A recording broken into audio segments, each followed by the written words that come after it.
Hello friends, जय हिंद, वंदे मातरम। Welcome back to our YouTube channel.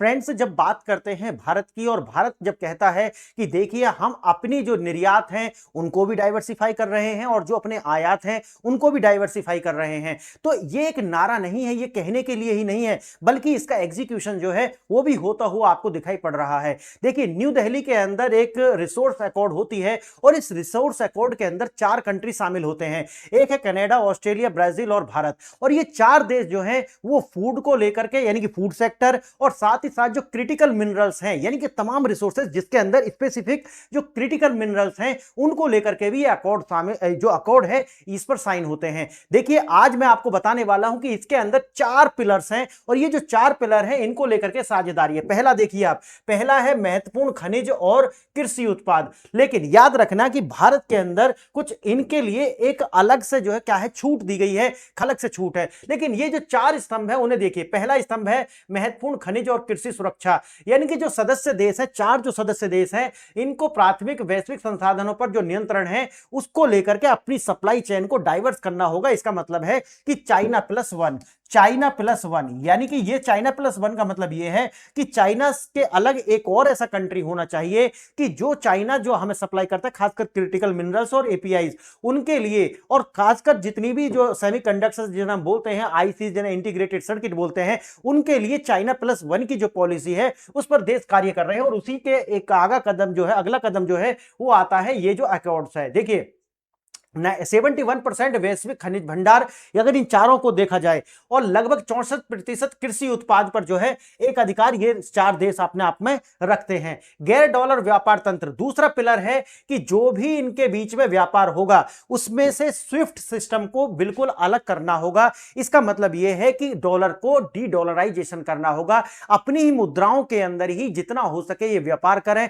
यानी कि जो एक्सपोर्ट कर रहे हैं, इंपोर्ट कर रहे हैं, जो बीच का डिफरेंस है सिर्फ उसी को क्या करना है कि डॉलर के अंदर उसका भुगतान करना होगा। क्लियर है? तो जिससे स्विफ्ट प्रणाली है उसको, उससे हमें क्या करना है, ये पूरा का पूरा जो सर्कल है इसको अलग कर देना है स्विफ्ट सिस्टम से। यानी कि रुपया हो गया, येन हो गया, या फिर यूरो हो गया, इसको जो है बिल्कुल जो है अलग करना है, अमेरिकी डॉलर में व्यापार कम से कम करना है, यह है दूसरा।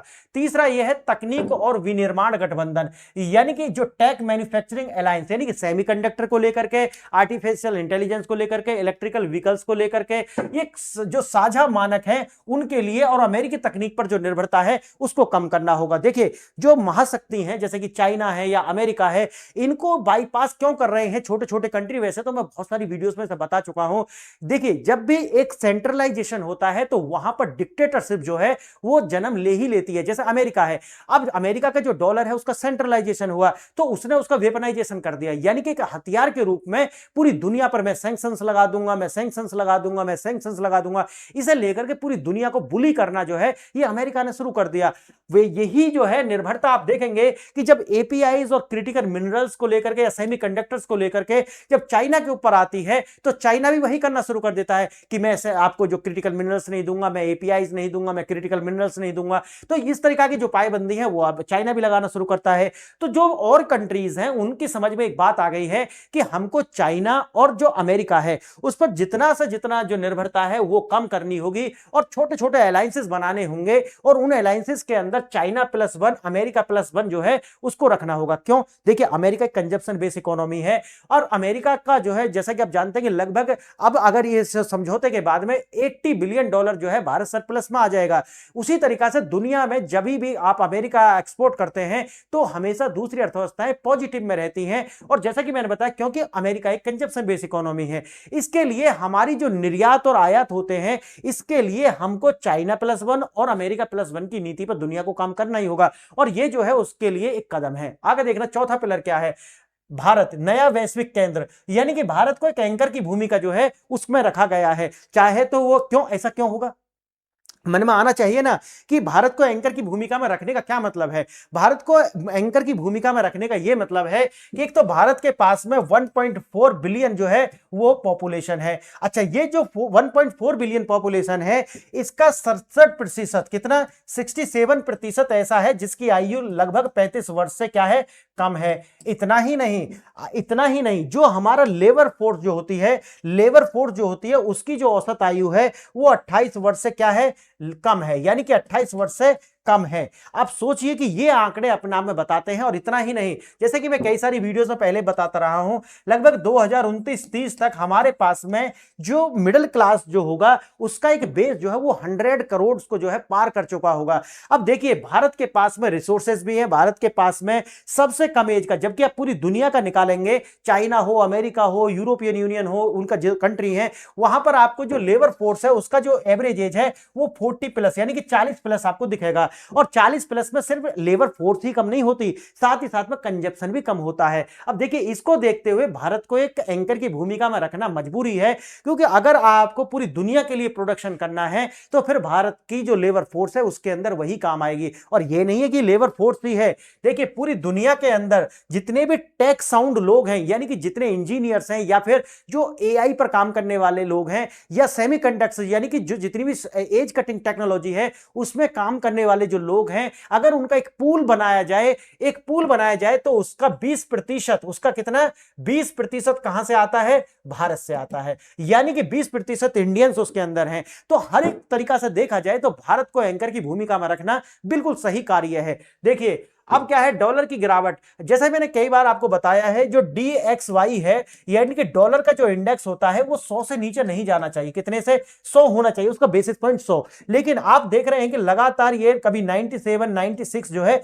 यहां पर आ चुका है। इससे ये हो चुका है कि जो मार्को रूबियो कह रहा था कि भाई देखिए, आने वाले 5 वर्षों के अंदर जो डॉलर है वो अब अमेरिका वो शक्ति खो देगा कि वो किसी भी देश पर प्रतिबंध लगा करके यानी कि सैंक्शंस लगा करके उनको सक्सेसफुली जो है एग्जीक्यूट कर पाए, ये शक्ति अमेरिका खोने वाला है। तो ये बात भी जो है हमें सही प्रतीत होती हुई दिखाई पड़ती है। दुनिया का 58% जो विनिर्माण क्षमता जो है इन्हीं 4-5 देशों से आती है। तो देखिए, ये सारे के सारी ऐसी जो बातें हैं, अगर इकोनॉमी रूप से देखा जाए तो लगभग 52 ट्रिलियन की जो आर्थिक शक्ति है ये जो 4 कंट्री हैं ये मिलकर के आपस में क्रिएट कर लेते हैं। तो ये अपने आप में बहुत बड़ा जो है इकोनॉमिक इंजन है। तो थोड़ा सा ऐसा और थोड़ा विस्तार से देखते हैं। देखिए, कैसे भारत ने अमेरिका के बिना विश्व का जो नक्शा है वो बदल दिया, और ये जो नक्शा है वो कैसे बदला है, उससे हम आगे बढ़े उस पर पहले आप 2 प्रश्नों पर विचार कर लीजिए। ये जो 2 प्रश्न हैं, ये एक तो आपके नॉलेज बेस को चेक करेंगे, आपका जो मेमोरी है उसको चेक करेंगे।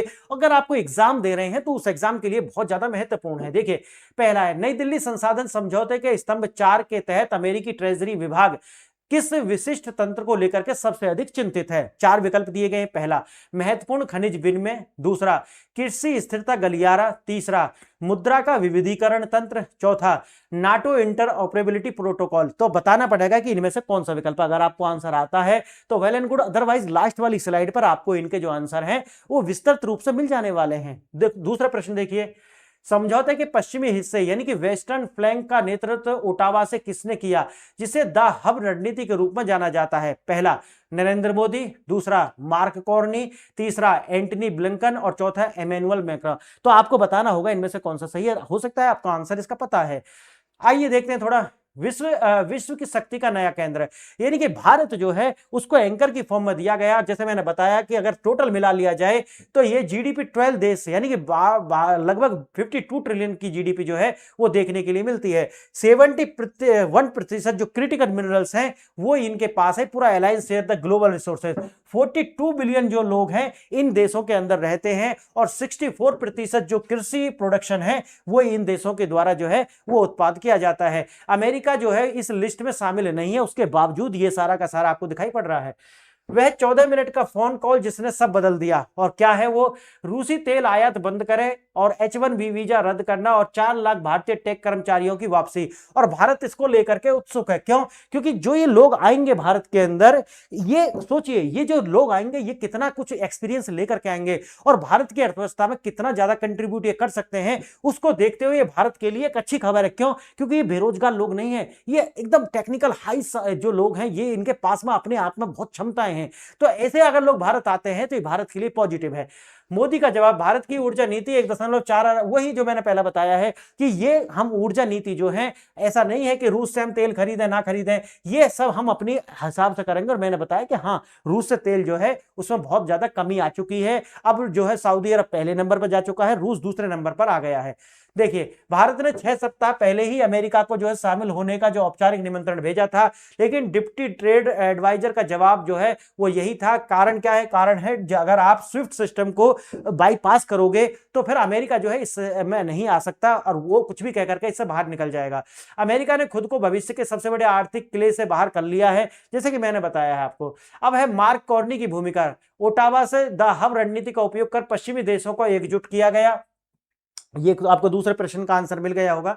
4 सप्ताह में 47 द्विपक्षीय कॉल्स हुई हैं, जहां ट्रंप धमकियां दे रहे थे, कॉर्नी गठबंधन जो है यानी कि एक कॉलिशन जो है उसका निर्माण कर रहे थे। समझौते के आधार स्तंभ हैं, जैसे मैंने आपको बताया, पहला क्या है? खनिज एक्सचेंज। दूसरा क्या है? कृषि सुरक्षा।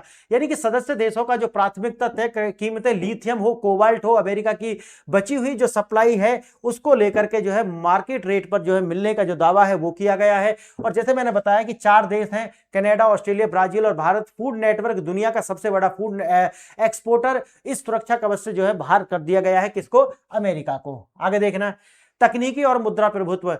तकनीकी गठबंधन जापान, कोरिया, ईयू मिलकर स्टैंडर्ड सेट करेंगे। अमेरिकी डिफेंस सिस्टम जो है, ये सिस्टम के लिए खतरा जो है होने वाला है, जैसे मैंने बताया, क्योंकि इसके अंदर जो स्विफ्ट सिस्टम है उसको रिप्लेस किया जाएगा या कहिए उसको बाईपास किया जाएगा। मुद्रा का जो विविधीकरण है यानी कि करेंसी डाइवर्सिफिकेशन जो है वो भी यहां पर देखने के लिए मिल रहा है। डॉलर का कम उपयोग, रुपये, यूरो, यूएन और इनमें ही क्या करेंगे? सारा व्यापार करेंगे। और इससे ना सिर्फ ये व्यापार बल्कि जो अमेरिकी ट्रेजरी बॉन्ड्स हैं उन पर भी प्रभाव पड़ने वाला है। और आप जानते होंगे कि भारत का जो आरबीआई है लगातार जितने भी जो ट्रेजरी बॉन्ड है जो मैच्योर होते जा रहे हैं उनको बेच करके बाहर आ जा रहा है आरबीआई। और आरबीआई नहीं, आप ब्रिक्स के जितने भी कंट्री देखेंगे वो लगातार अमेरिका की जो ट्रेजरी बॉन्ड्स हैं उनको लगातार सेल आउट कर रहे हैं।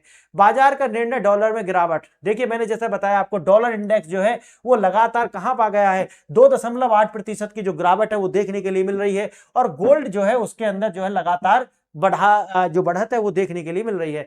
2008 के बाद सबसे बड़ी गिरावट जो डॉलर के अंदर ये देखी गई है। ग्लोबल कैपिटल अमेरिका से निकल करके, यानी कि अगर देखिए कि जो कैपिटल फ्लो है वो अमेरिका से किधर हो गया है? अब भारत की ओर आपको देखने के लिए मिल रहा है। क्लासिफाइड असेसमेंट ये है कि खनिज संकट 24 महीने में अमेरिका के रेयर अर्थ सप्लाई चेन 45% कम हो सकती है, क्योंकि ये चाइना जो है इसके लिए करने वाला है। सैन्य खतरा है, 5 साल में नाटो के हथियारों में तालमेल, इंटर ऑपरेटिबिलिटी की समस्या देखने के लिए मिल सकती है। 1957 यूरोपियन यूनियन के गठन के बाद अमेरिका के लिए सबसे बड़ी जो चुनौती है ये देखने के लिए मिल रही है। क्लियर है? आम आदमी पर क्या असर होगा? यानी कि वही है कि इलेक्ट्रिकल व्हीकल्स जो हैं वो महंगे हो जाएंगे, होम लोन जो है वो थोड़े महंगे हो जाएंगे, आईफोन जो है वो महंगे हो जाएंगे, लेकिन समय के साथ ये सारे के सारे जो है वो नॉर्मल भी होने वाले हैं। मोदी की लाइफ बोट रणनीति, यही है। मोदी ने ट्रंप के अहंकार के सामने रणनीतिक जो है चुप्पी बना करके रखी। भारत अब केवल एक ग्राहक नहीं है बल्कि एक मार्केट प्लेस जो है वो बन चुका है। यानी कि अब मार्केट नहीं है बल्कि हम एक क्रिएटर भी हैं, चाहे वो एआई हो या फिर अभी क्रिटिकल मिनरल्स के लिए। वैसे तो यूएसए के साथ भी हमारी बहुत सारी ट्रीटीज हैं। अमेरिका भविष्य के दरवाजे से बाहर खड़ा है, दुश्मनों द्वारा नहीं बल्कि दोस्तों के द्वारा। देखिए, यही है कि यूरोपियन यूनियन हो वो भी जब जिस तरीका से जो डोनाल्ड ट्रंप के आने के बाद में बुली किया गया है पूरी दुनिया या यूरोप के जो देश जो कि इनको अपना ही एलाइज मानते थे उनको ही बुली किया गया है, तो अब उनका जो है भारत की ओर रुख करना ये स्वाभाविक है, क्योंकि वो भी अपना जो है देश को किसी का बैकयार्ड बनते हुए नहीं देखना चाहते। इसीलिए उनका जो रुख है वो बिल्कुल सही है।